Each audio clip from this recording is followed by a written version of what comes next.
இறையேசுவிலே பிரியமான சகோதர சகோதரிகளே, உங்கள் எல்லோருக்கும் ஆண்டவராகிய இயேசு கிறிஸ்துவின் பெயரால் காலை வணக்கங்கள் மற்றும் வாழ்த்துக்கள். நான் உங்கள் அகஸ்டின் வேதியர். இன்று ஜூலை மாதம் 12ஆம் தேதி 2026ஆம் ஆண்டு. ஆண்டவரின் மடியில் 5 நிமிடங்கள். சகோதர சகோதரிகளே, நாம் நல்ல நிலமா? இதுதான் இன்றைய வாசகங்களுடைய மைய கருத்து. இந்த தியானத்தினுடைய மைய கருத்தும் இதுதான். நாம் நல்ல நிலமா?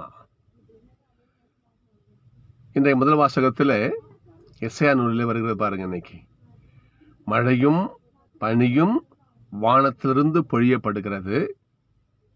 அந்த மழையோ பனியோ, அந்த நீர் துளி பூமியிலே விழுந்து அங்கிருக்கும் ஒரு விதையை முளைக்க செய்யாமல், அந்த செடியை வளரச் செய்யாமல் மீண்டும் அது வானத்துக்கு திரும்பாது.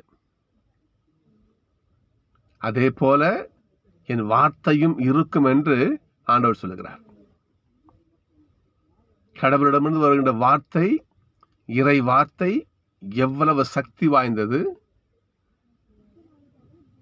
எவ்வளவு ஆற்றல் கொண்டது நம்ம தெரிஞ்சுக்கணும். நாம சரி, அவனுடைய வார்த்தை சக்தி வாய்ந்தது தான் சரி. ஆனால் அது விழுகின்ற இடம், அந்த ஆண்டவருடைய வார்த்தை வந்து விழுகின்ற நம்முடைய உள்ளம் எப்படிப்பட்டது? இதைத்தான் ஆண்டவர் இயேசு இன்று நம்மை பார்த்து கேள்வி கேட்கிறார். என் மகளே, என் மகனே, என்னுடைய வார்த்தை வீரியம் உள்ளதுதான், சக்தி உள்ளதுதான். ஆனால் அதை உங்கள் உள்ளத்துல நான் பதிய வைக்கிறேனே, உங்க உள்ளத்துல நான் அந்த விதையை போடுறேனே, அந்த இறை வார்த்தை என்னும் விதை உங்கள் மனதில் தூவப்படுது.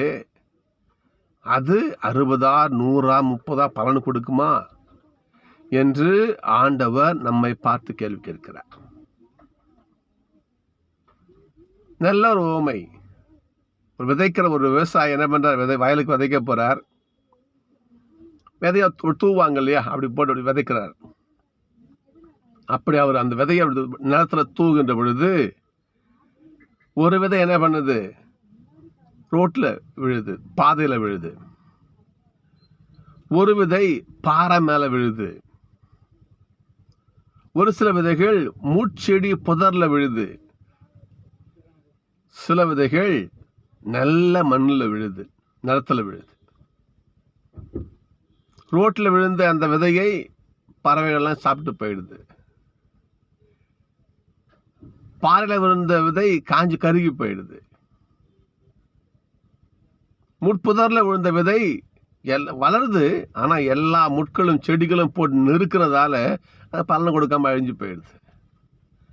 நல்ல மண்ணிலே விழுந்த விதை 30 100 60 பலன் கொடுக்கிறது. அப்ப நம்முடைய மனம் எப்படிப்பட்டது? வழியோரமா, பாறையா, முற்புதரா, நல்ல நிலமா? ஆண்டவர் வார்த்தை நம்ம கொடுக்கிறாரு. ஆனால் அந்த வார்த்தை நம்ம பண்ணது உடம்பு நம்ம மனசுக்குள்ள தங்காம ஈஸியா பலரால காணடிக்கப்படுது. பறவை போல கொத்தி தூக்கின்னு போயிடுறாங்க.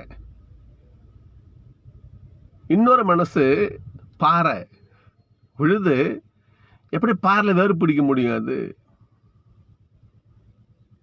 நம்முடைய மற்ற காரியங்களால, மற்ற இந்த விஷயங்களால அந்த விதை கருகி போயிடுது. ஒரு சில விதை முள் செடியில விழுது, புதர்ல விழுது. அங்கேயும் மண் இருக்குது, வளருது.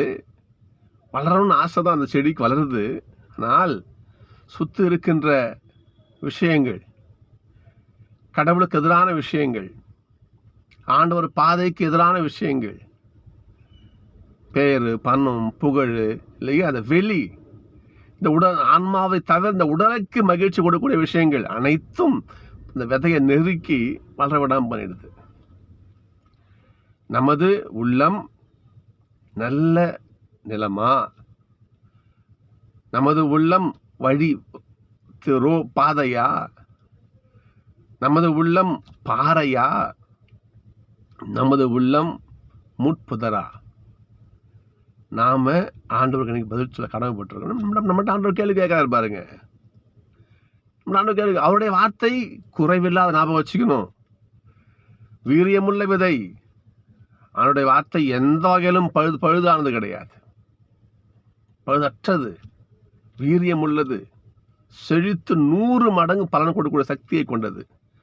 ஆனால் அந்த விதை ஊன்றப்படுகின்ற நம்முடைய உள்ளம் எப்படிப்பட்டது? வழியோரமாக, முட்புதராக, பாறையாக நமது உள்ளம் இருக்குமே. ஆனால் ஆண்டவர்கிட்ட வேண்டும், ஆண்டவரே எங்கள் உள்ளத்தை நல்ல மண்ணா மாற பண்படுத்துங்கன்னு சொல்லிட்டு ஆண்டவர்கிட்ட வேண்டுவோம். நமது உள்ளம் நல்ல இல்லையா பலன் தரும் உள்ளமாக மாற ஜெபிப்போம். அதை சந்திப்போம்.